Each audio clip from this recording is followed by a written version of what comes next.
Mari kita satu di dalam doa. Berfirmanlah Engkau di tengah-tengah kami pada pagi hari ini Tuhan. Kami menyambut firman-Mu di dalam nama anak-Mu yang tunggal Tuhan Yesus Kristus. Amin. Silakan duduk Bapak Ibu dan saudara-saudara sekalian.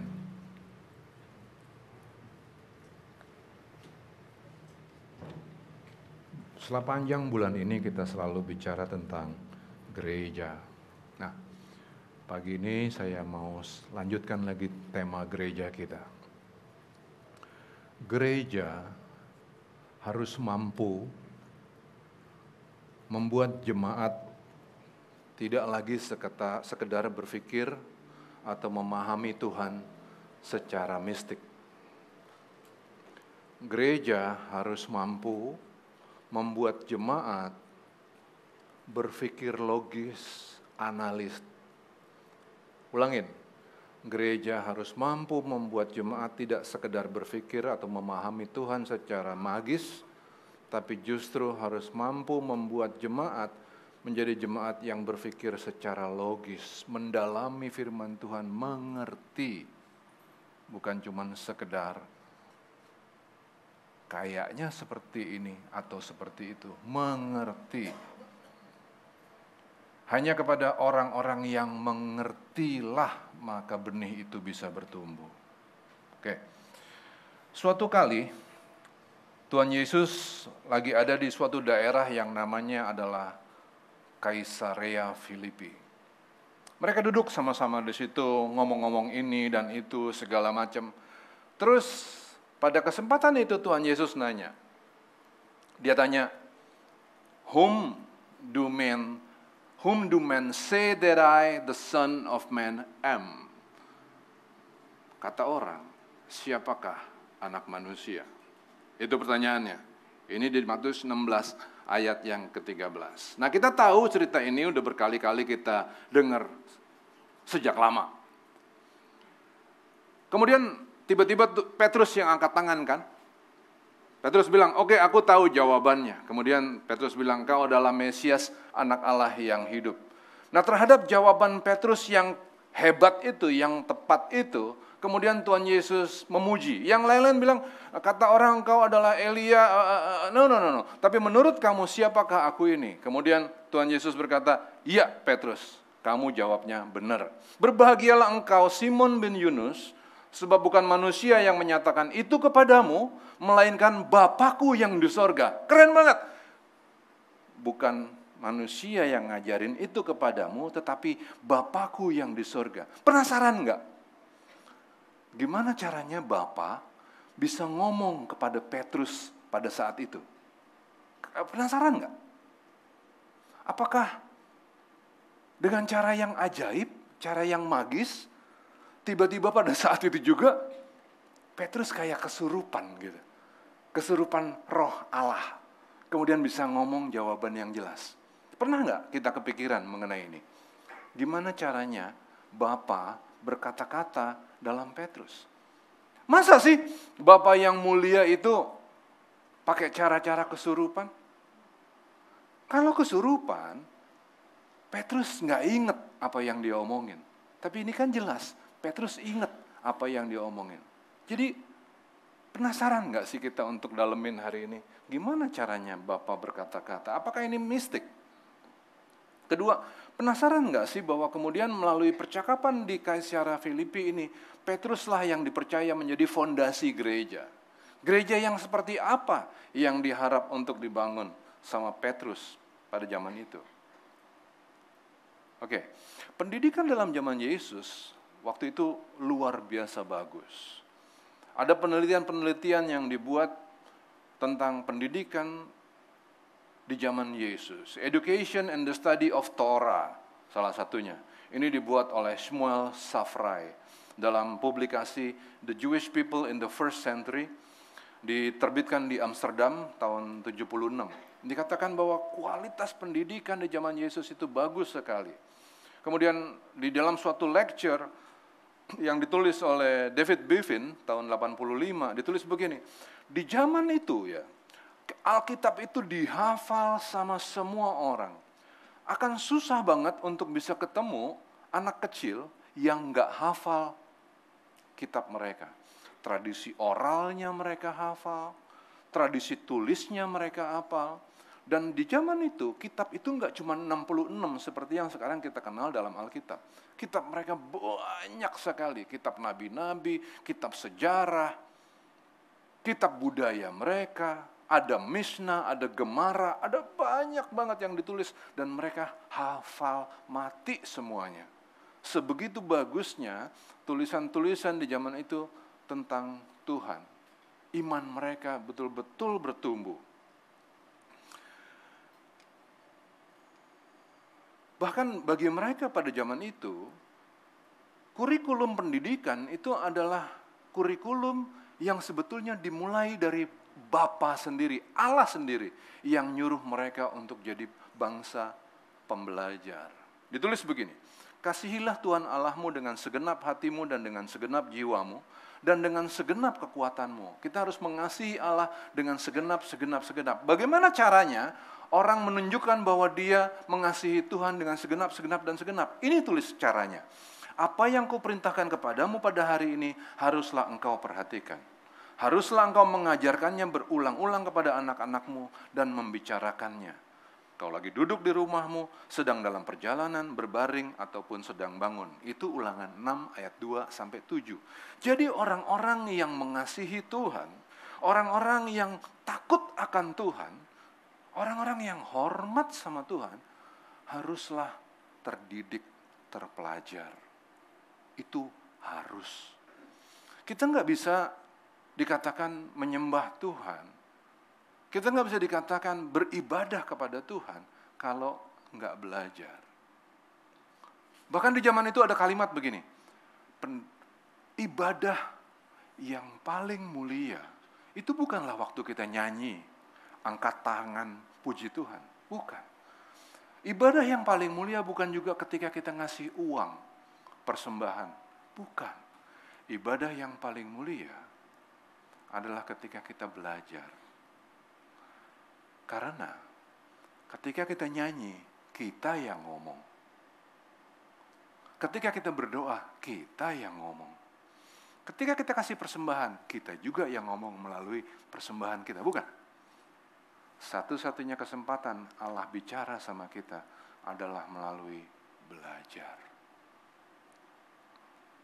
Itulah ibadah yang paling mulia. Nah, pendidikan itu begitu hebatnya, ribuan tahun mereka ngafalin kitab. Sehingga di zaman Tuhan Yesus, di zaman yang disebut dengan Bait Allah kedua, mereka udah tahu betul ciri-ciri Mesias.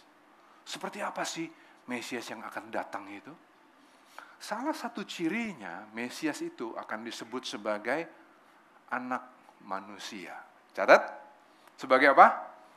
Anak manusia. Tuhan Yesus nanya apa? Matius 16 ayat 13, silakan baca. Matius 16 ayat yang ke-13, baca. 1, 2, 3, setelah itu, tiba di daerah Kasya, kita bacanya yang rada keras, semangat dong, ya kan? Temenin saya dong. Ayo, 1, 2, 3, kita ulang. 1, 2, 3. Ya. Ya. Kata orang, ulang. Siapakah? Kode. Di situ Tuhan Yesus sudah ngasih kode. Siapakah? Anak manusia. Nah, pada zaman itu udah diketahui anak manusia itu adalah Mesias itu sendiri. Maka nggak heran, bahkan ketika Yesus ketemu sama perempuan Samaria, lagi ngomongin soal air, gimana caranya mau nimba air segala macam, tiba-tiba si perempuan Samaria ini bicara tentang Mesias. Karena ada kata kode anak manusia itu yang pada saat itu disebut sama Tuhan Yesus. Nggak heran juga waktu Filipus ketemu sama Natanael, dia udah bilang, aku ketemu sama Mesias itu. Pengetahuan umum di zaman itu bahwa anak manusia adalah Mesias. Jadi, waktu ditanya kepada Petrus, Petrus mampu jawab. Kemudian Tuhan Yesus bilang, berbahagialah engkau Petrus, sebab bukan manusia yang mengatakan itu kepadamu, tetapi Allah. Betul. Melalui apa caranya? Sehingga Allah bisa nyampe ke dalam pikiran Petrus lewat pendidikan. Yang dimulai prakarsanya oleh Allah sendiri. Dimulai ribuan tahun sebelumnya. Lewat pendidikan itulah maka Petrus punya pemahaman. Karena dia punya pemahaman, maka kepadanya bisa dikasih kepercayaan untuk menjadi fondasi gereja. Gitu. Jadi bukan mistik. Bukan sesuatu yang magis, kesurupan. No, never. Nggak akan terjadi yang seperti itu untuk pendidikan umat Tuhan. Nah, persoalannya adalah orang berhenti belajar. Di zaman sekarang, orang belajar Alkitab itu kapan? Coba. Bapak Ibu terakhir belajar Alkitab secara mendalam kapan? Kok nggak ada yang jawab? Sebelum saya belajar beneran, terakhir belajar itu di sekolah minggu. Itu pun saya bolos-bolos. Kapan Mas? Waktu itu kita ke sekolah minggu rajin. Tapi sekolah minggu terakhir kita belajar. Kesininya kita dengar khotbah. Khotbahnya beda-beda tiap kali. Si A ngomong begini, si B ngomong begitu. Kita bingung. Orang berhenti belajar. Makanya Lifehouse adalah gereja yang terpanggil untuk ngasih pengajaran. Di sini kita punya banyak media yang kita pakai untuk pengajaran. Ada life study. Di life study kita selalu mulai dengan orang yang berhenti belajar adalah orang yang berhenti bertumbuh. Kita kepengen jemaat ini belajar. Jadi orang-orang yang gak sekedar berpikir secara mistik. Memahami Tuhan itu harus mengerti. Karena dengan mengerti, maka kita memiliki iman. Iman itu datang dari pembelajaran. Nah, problem berikutnya lagi. Iman yang datang dari pembelajaran itu harus dilakuin. Iman, kita punya iman, gede banget iman kita. Tapi nggak dilakuin, nggak kelihatan dalam perbuatan nyata kita. Bohong aja udah. Pastor Jonathan Patiasina bilang begini, apa yang kita pelajari di gereja itu harus ngerubah kultur kita. Harus ngerubah kultur kita. Kan Pastor Jonathan Patiasina ini kan ngajar kan di Australia kan. Dia lama di sana kan. Banyak jemaat-jemaatnya dia yang udah tinggal di sana lama. Anak-anaknya mungkin lahir di sana, bertumbuh di sana. Apa yang terjadi? Orang tuanya rajin ke gereja. Tapi anak-anaknya nggak percaya Tuhan. Kenapa? Karena orang tuanya belajar teorinya, book smart mereka di gereja. Tapi prakteknya nihil. Nggak jadi kultur. Jadi kalau saya berdiri di depan anak-anak saya begini, ini tantangan saya luar biasa. Saya harus bikin kultur di rumah supaya anak-anak ini bertumbuh menjadi orang yang takut Tuhan.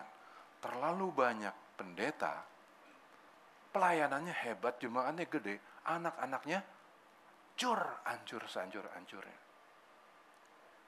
Terlalu banyak kalangan keluarga Kristen. Kan orang yang ditebus ini dengan darah yang mahal, bukan? Ditebus loh. Tapi jadinya mukulin orang sampai anak yang hampir koma itu. Bagaimana ini? Kultur apa yang kita ajarin? Apa? Abraham bapak orang beriman. Betul. Tapi imannya itu menjadi kulturnya. Merubah hidupnya. Keren banget dia sehingga ketika istrinya mati dan butuh untuk dikubur, mereka lagi ada di tanah asing, di tanah orang Het. Loh, orang asing nggak boleh dikubur di tanah orang asing, nggak boleh. Seperti hari ini, kalau kita pergi ke pemakaman umum, ada pemakaman agama A dan ada agama B. Yang agama A, coba nih pakai peti kita gotong lewat yang B. Ditimpuk batu kita.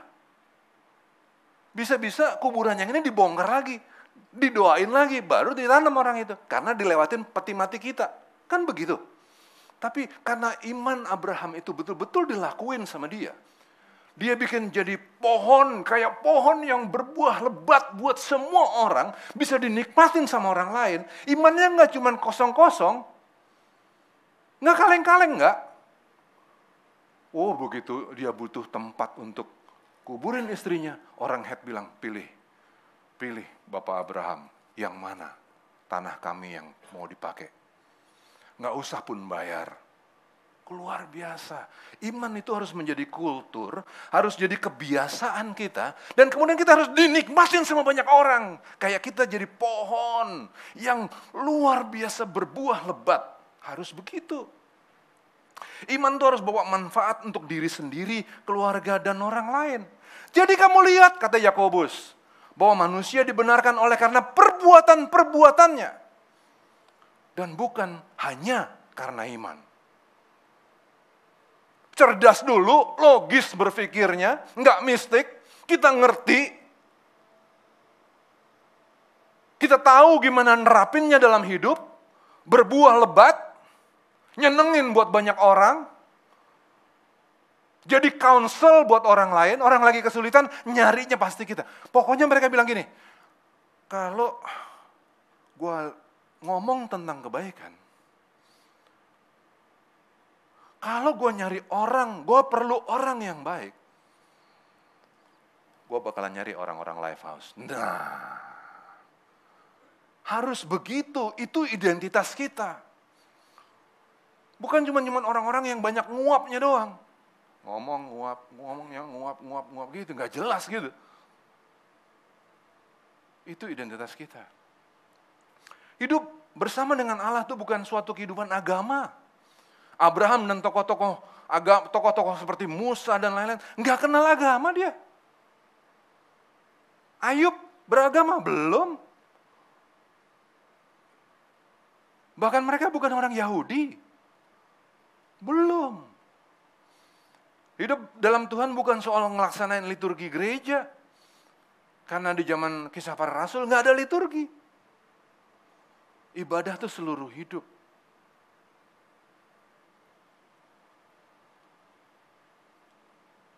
Nah, jadi sekali lagi, Lifehouse terpanggil untuk membentuk kita semua menjadi duta-duta besar Allah yang logis, yang cerdas, tidak mistik.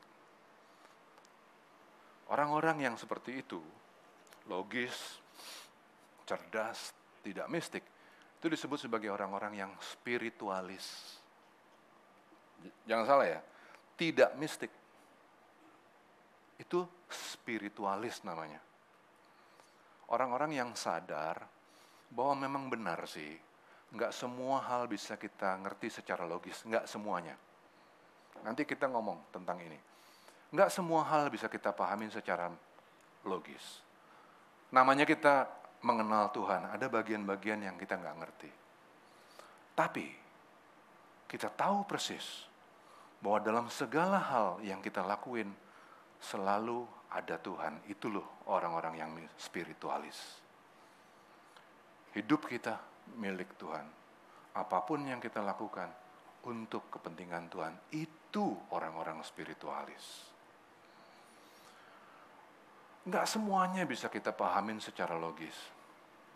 Kitab Daniel itu nulis secara lengkap pengalaman Daniel yang logis sekali, tapi juga sangat spiritualis.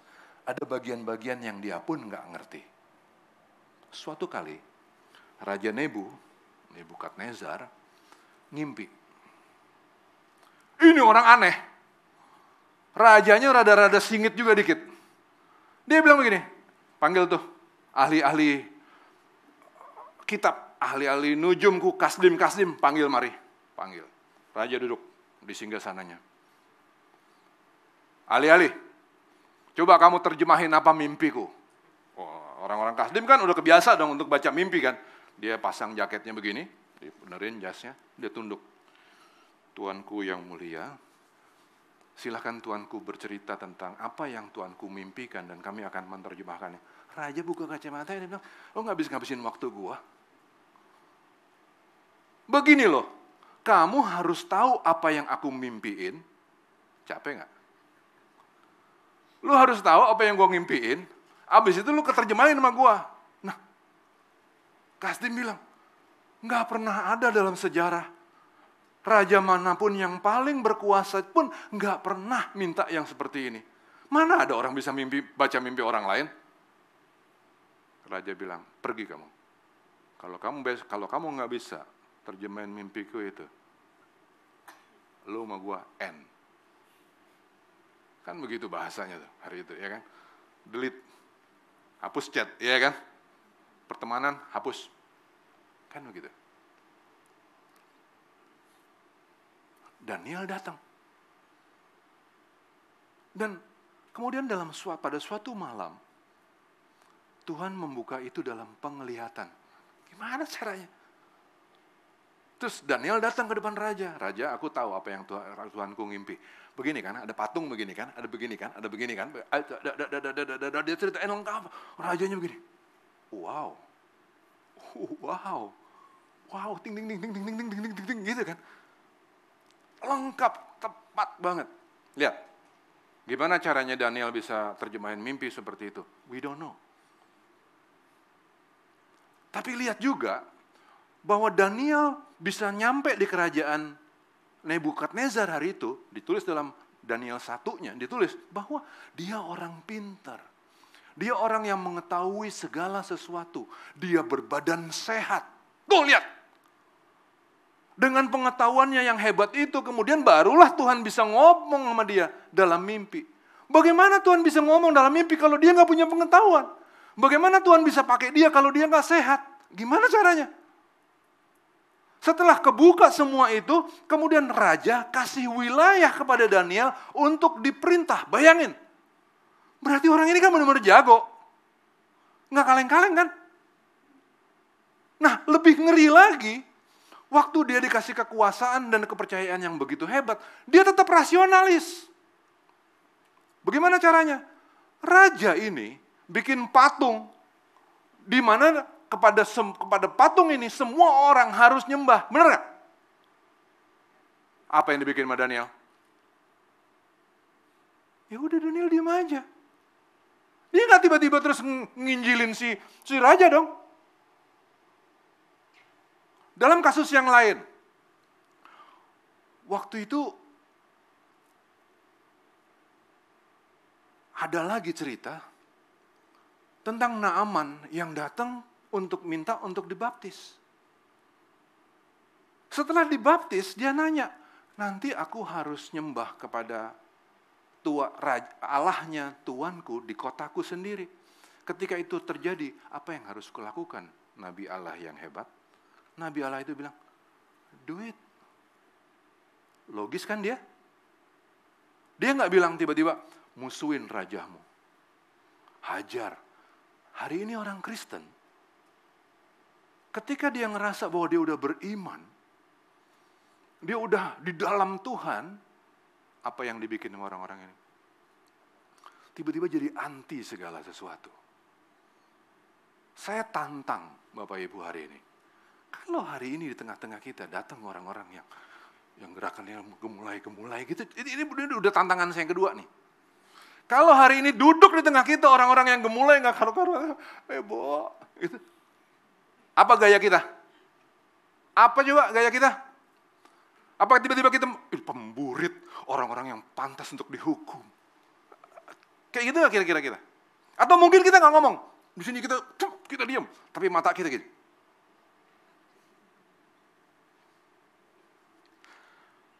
Bagaimana kita menyelamatkan orang? Bagaimana kita menyelamatkan jiwa-jiwa? Kalau kita sendiri begitu kejam sama orang lain. How? Daniel bukannya diam. Bukannya dia nggak diam. Gini. Di depan orangnya dia berhikmat. Dia nggak tiba-tiba ngoceh. Tapi dia datang kepada Tuhan, dia berdoa kepada Tuhan, dia doain orang itu. Dan ditemenin terus loh si raja. Dia tetap setia loh dalam pemerintahan. Dia prestasinya luar biasa loh. Ini orang-orang Kristen hari ini, prestasinya nggak gitu-gitu amat juga, enggak. Kenapa enggak? Siapa yang pergi ketemuin Mario Dandi? Do we care? Salah, anak ini memang salah, gampar aja. Tapi kita yang bikin. Orang Kristen datang sana seperti bapaknya ketika bapak, goblok lu ya. Tapi kita rawat dia, kita balut, kita sayangin, kita jagain, kita temenin. Siapa yang nemenin dia waktu rekonstruksi? Where are we as church? Where? Kita jago nyembah-nyembah Tuhan. Oh, haleluya. Nangis-nangis kita gemeteran badannya sampai miring-miring. Do we do something? Logis gak sih? Atau kita seperti Yunus yang kabur-kaburan? Yang mana? Nah, dalam pergumulannya, Daniel gak tiba-tiba jadi kayak makhluk setengah dewa gitu tuh sih, yang tiba-tiba suci banget. Enggak. Dia rileks aja. Tapi dia perkarain ini sama Tuhan. Dalam waktu-waktu doanya pasti dia perkarain ini sama Tuhan. Sehingga nanti, suatu saat nanti, Tuhanlah yang datang kepada raja itu. Nebu, dalam mimpi lagi. Dalam mimpi lagi. Ada pohon yang gede, tumbuh sampai ke langit segala macam. Ditanya sama Daniel. Nil, mari Nil. Artinya apa mimpiku ini? Aduh Tuanku, kiranya ini tidak akan pernah terjadi pada Tuanku, tapi biarlah ini terjadi pada musuh Tuanku. Ada apa? Raja bilang begitu kalau dia Betawi. Iya dong, Betawi sama Ibrani kan mirip. Nah, aduh Tuanku, itu tandanya Tuanku akan dipotong begini dan begini dan begini. Aduh, Tuanku nanti ya makan ya, Tuanku nggak punya rumah. Embun pagi bisa basahin Tuanku. Jari-jari Tuanku itu ya bisa bertumbuh kayak burung, kayak kukunya burung. Makan rumput. Dari raja yang hebat makan rumput. Dan itu terjadi. Tapi nanti Tuanku, kalau Tuanku menyembah kepada Allah yang benar dan Tuanku bertobat karena itu, selesai semua. Kerajaan akan dipulihkan. Terjadi. Biar Tuhan yang berperkara. Banyak orang bikin salah di sekeliling kita, banyak. Cara kita apa? Memang salah satu caranya negur, betul. Tapi di sisi lain cara yang kita harus kerjain, kasih contoh, bukan? Mana contohnya? Apa yang kita kerjain? Nah ini loh, cerita tentang Daniel ini penuh sama cerita-cerita tentang hal-hal yang gak bisa dipahami sama Daniel. Tapi, ini juga nyontohin betapa cerita itu sangat logis. Ada tuntutan Tuhan kepada Daniel untuk dilakuin secara nyata. Harus tertanam, harus berkarya. Harus berkarya.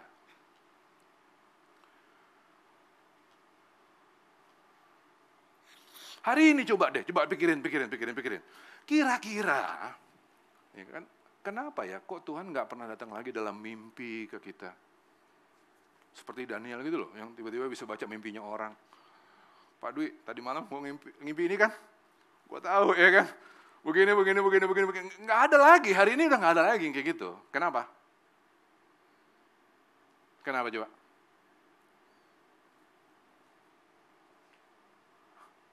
Coba saya dijawab, tantang saya. Kenapa? Kenapa Tuhan nggak datang lagi dalam mimpi hari ini? Bro, manusia itu udah begitu jago. Bahkan manusia bisa bikin artificial intelligence, bukan? Komputer kita aja udah bisa mikir seperti cara kita mikir. Orang-orang bilang begini, kemampuan manusia menciptakan AI, ChatGPT lah, segala macam tuh ya. Sekarang mesin-mesin pabrik aja AI juga, ya nggak?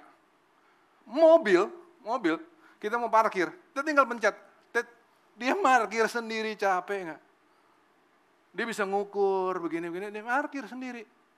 Ya ilah, udah segitu canggihnya orang.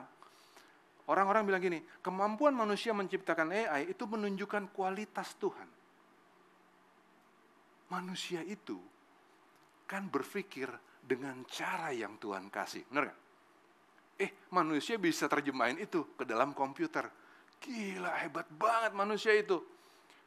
Ya, nah sekarang kita yang mampu bikin AI. Information at our fingertip. Kita perlu apa? Perlu tahu apa? Perlu tahu apa? Kita tinggal cari tahu. Masa lu masih cari ngimpi? Kira-kira kali.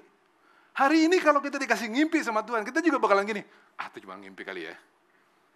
Enggak lah ya, enggak mungkin lah ya, itu mimpi doang kali ya. Lihat, susah nggak Tuhan ngomong sama kita?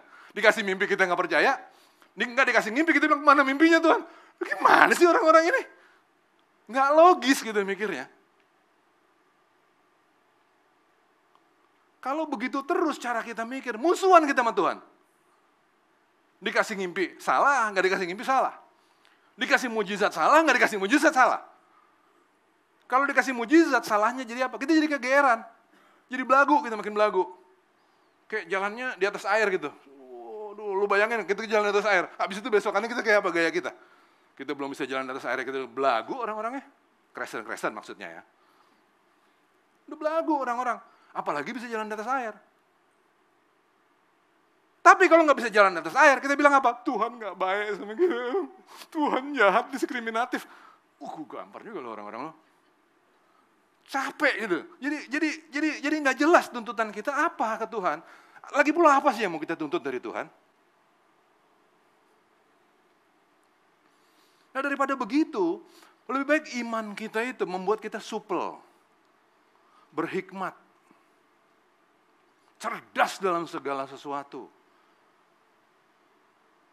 Iya, tapi Bang, kan kita nggak semua orang cerdas Bang. Siapa bilang? Segala sesuatu yang sederhana pun, kalau nggak pernah kita pelajarin, ruwet. Bener nggak sih? Waktu itu si Brian nih, dia bilang, Pak, Brian mau belajar bikin kopi, Pak. Oke, kita belajar. Kita cari gurunya untuk belajar.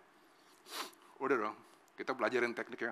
Oh, kopi itu ada generasi ketiga, ada begitu gampang lah, kita bisa ngerti, bisa dihafal ya kan ya. Tapi terus dia bilang gini, latte art Pak, latte art. Nah loh, latte art. Bagaimana ya? Mau manasin susunya kekentalan. Nggak bisa dibikin latte art. Iya kurang kental. Iya kekentalan lagi. Abis itu udah bener sekarang. Gerakinnya gimana? Gerakinnya. Itu gimana caranya? Yang sederhana gitu aja kita harus belajar. Yang sederhana begitu aja susah juga untuk dikerjain.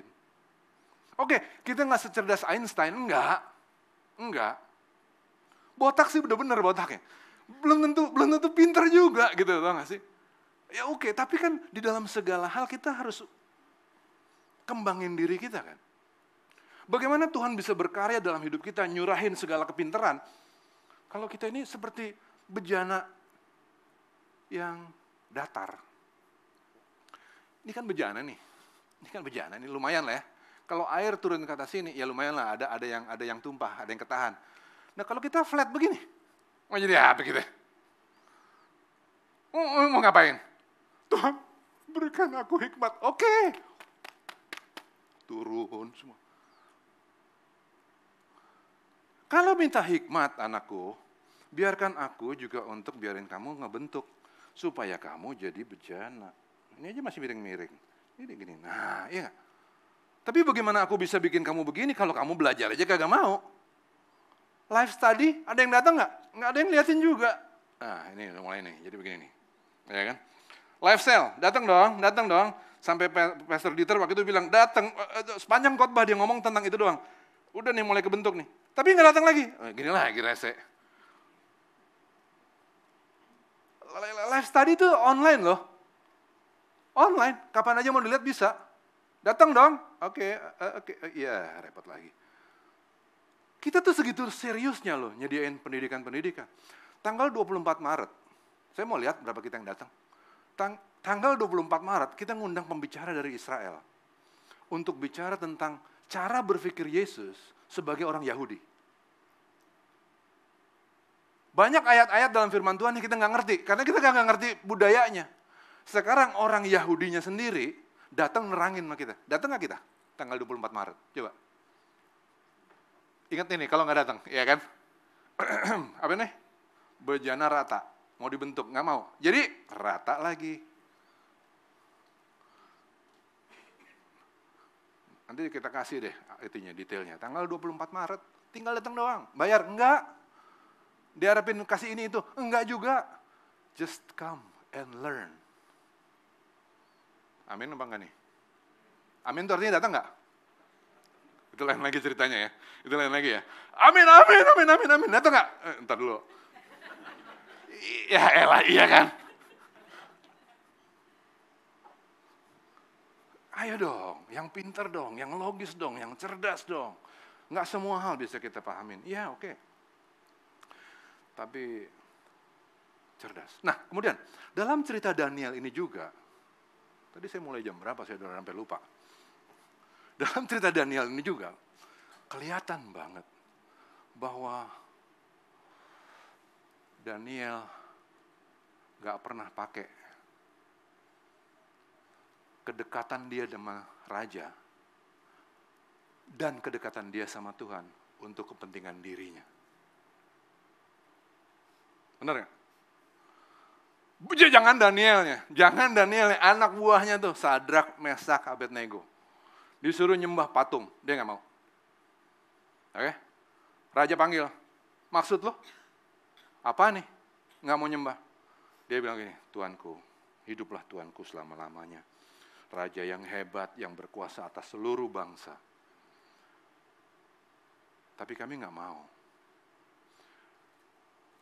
Allah yang kami sembah itu, dia mulai khotbah nih orang. Mulainya rendah dulu ya kan. Orang pintar ya, dia ngomongnya sederhana dulu. Dia gas, mulai dia gas di sini. Dong, dia gas. Allah yang kami sembah. Dia tahu kapan harus ngegas, kapan dia harus nunduk. Bukan ngegas terus. Orang kesana, ngapain sih orang-orang ini nggak jelas nih. Jadi dia nunduk dulu. Terus, Allah yang kami sembah mampu menyelamatkan kami. Tapi sekalipun dia tidak menyelamatkan kami tetap tidak mau menyembah kepada Tuhanku.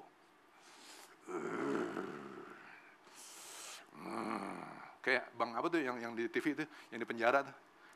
Bang apa namanya? Hah? Bang Napi. Iya kan. Kesel ya kan.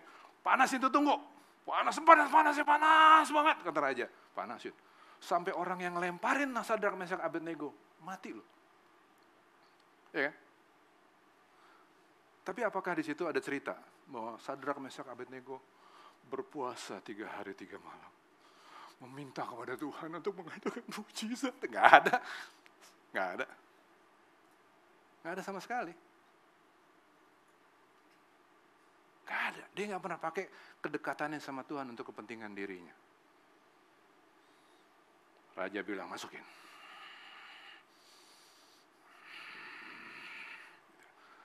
1, 2, 3, kenapa ada 4 orang di dalam situ?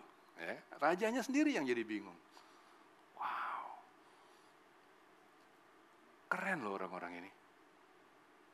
Ini orang PL loh, yang belum punya darah Yesus. Yang belum disertai dengan Immanuel. Yang dikasih malaikat untuk menjaga. Itu kan kita. Lah kok hari ini kita jadi banyakan orang Kristen, banyakan orang Kristen, bukan kita, banyakan orang Kristen. Jadi culun ya. Dikit-dikit minta begini, minta begitu. Saya mau cerita dikit, Pastor Wigan. Rada-rada nggak nyambung kali ya. Tapi saya kepengen cerita. Ini kesusahan hati saya beberapa hari ini. Saya tuh suka binatang. Saya pelihara binatang saya kayak anak saya. Louis udah pernah lihat ke rumah kan? Saya punya para anjing, saya bilangnya para anjing. Sama saya punya para ikan. Ikan-ikan yang saya rawat banget. Saya beli kecil, saya tumbuhin, bertumbuh. Beberapa jadi champion, dapat lemari 2, ada pelihara, isinya piala semua. Happy banget. Ikan yang biasanya nggak jadi gede, ini gede banget. Jadi 80, Merahnya merah banget, hitamnya hitam banget. Senang saya, memang saya suka binatang. Tiba-tiba ikan saya ngapung satu. Yang paling gede tadi, yang merah. Besokannya 2, habis itu 3. Ngapung. Wah.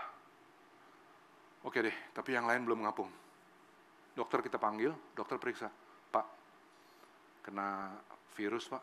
Hah? Virusnya apa? Koi herpes virus Pak. Hah? Koi herpes virus. Selamat nggak? 80% mati Pak ini. Ada 30. Gede banget. Mules. Ini anak-anak saya 1. Kedua, saya terlibat banget sama mereka dari mereka kecil. Rasanya kepengen banget doa. Doa sih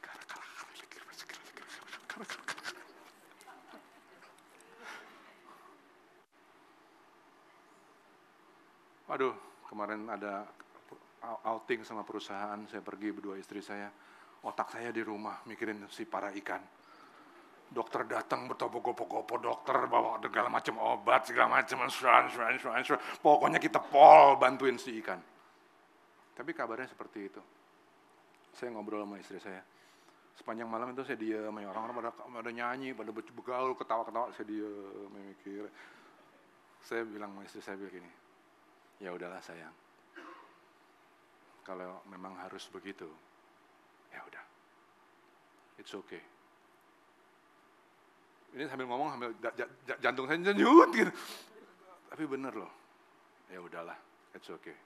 Tadi pagi saya lihat satu lagi yang aneh, yang rada-rada jarang, yang aduh gitu, badannya belentung-belentung, udah, oke. Tapi ya udahlah, ya udah. Saya cuma mau pesan begini sama teman-teman. Saya bilang waktu itu sama Joshua Martio, kembangin pelayanan kita. Teensnya harus jadi teens yang hebat. Yang nggak cuma ngomong doang di gereja, atau nggak sih, yang Kristen banget gitu, atau kancingnya diikat sampai ke sini, yang uptight, no, santai kali lo, ya dong. Generation, JPP mana? JPP, generation, mulai ibadah kita yang kedua, anak muda. Sekali lagi, anak muda yang keren. Lifestyle, ayo dong. Di lifestyle jangan cuma belajar. Gitu, di situ udah banyak belajar, udah bagus, udah keren. Proyek kita apa? Ada nggak sih kita yang kenal sama keluarganya Dandi misalnya, keluarga Pak Alun itu? Ada nggak sih kita yang kenal? Kita datengin nggak sih mereka? Kita comfort nggak sih mereka? Kita rangkul nggak? Atau siapa lagi yang lain yang perlu kita perhatiin? Yang kita kasih hati kita beneran gitu, tau nggak? Ayo dong, ngomongin yang begitu-begitu dong di lifestyle juga. Ya nggak sih? Kita punya bantuan kepada anak-anak di bawah kolong. Bagus, tingkatin kali. 1 kita angkat jadi anak yang kita tanggung jawab. Bayarin sampai dia selesai sekolah. Rame-rame deh kita bayarin 1 anak deh. Do something gitu, bener-bener yang nyata gitu. Kan itu kan sekarang jadi pelayanannya Pak Simon. Ayo dong, kita patungan, 1 orang, 2 orang. Amin apa nggak amin? Amin. Kan? Do something. Ada lagi yayasan yang punya ide. Dia idenya, aduh keren banget. Awan Mimpi namanya. Dia cari anak-anak di rumah sakit. Yang sakitnya parah, terminal. Dia tanya, nak, kamu punya mimpi apa? Mimpinya sederhana tau gak? Beliin jam dong, sendal. Ada yang mimpi minta kursi roda, dia gak punya kursi roda. Aduh ruwet banget badannya, aduh, pokoknya perlu kursi roda. Dia gak punya, tolong dong. Ya udah, dibeliin. Ntar dikasih ke anak-anak itu happy. Besokannya meninggal. Karena emang segitu sakitnya mereka. Bahkan 1 kali, belum sempat dikirim, anaknya udah meninggal. Tapi mereka bikin sesuatu. Nah saya pengen ngundang nih Awan Mimpi ke sini. Kita beliin mimpinya anak-anak itu yuk, kita kasih barang. Sesuatu gitu loh, yang kita kerjain nyata, bener-bener buat orang lain. Bukan cuma kita pakai kepentingan kita gitu. Jadi kalau kita punya kedekatan sama Tuhan, of course Tuhan jawab doa kita. Kapan perlu, pakailah. Daniel juga berdoa kok, Sadrak, Mesak, Abednego juga berdoa. Tapi dia nggak sekedar itu gitu loh. Nggak untuk kepentingan dirinya. Begini loh, oke, udah nih, Daniel dibantu keluar dari kandang singa. Habis itu apa yang dia buat? Kan dia gunain dirinya untuk kepentingan orang lain. Begitu juga Sadrak, Mesak, Abednego, sama. Nah ayo, kita jadi life house. Gereja yang memberi hidup, rumah kehidupan. Itu ide kita. Jemaatnya bukan jemaat yang mistik, tapi jemaat yang spiritualistik. Orang-orang yang betul-betul berkarya untuk kepentingan orang lain. Orang-orang yang kelihatannya biasa aja kelihatannya, tapi hatinya untuk Tuhan.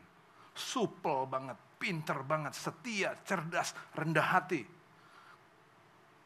Semua karakter Kristus ada sama kita. Itulah life house.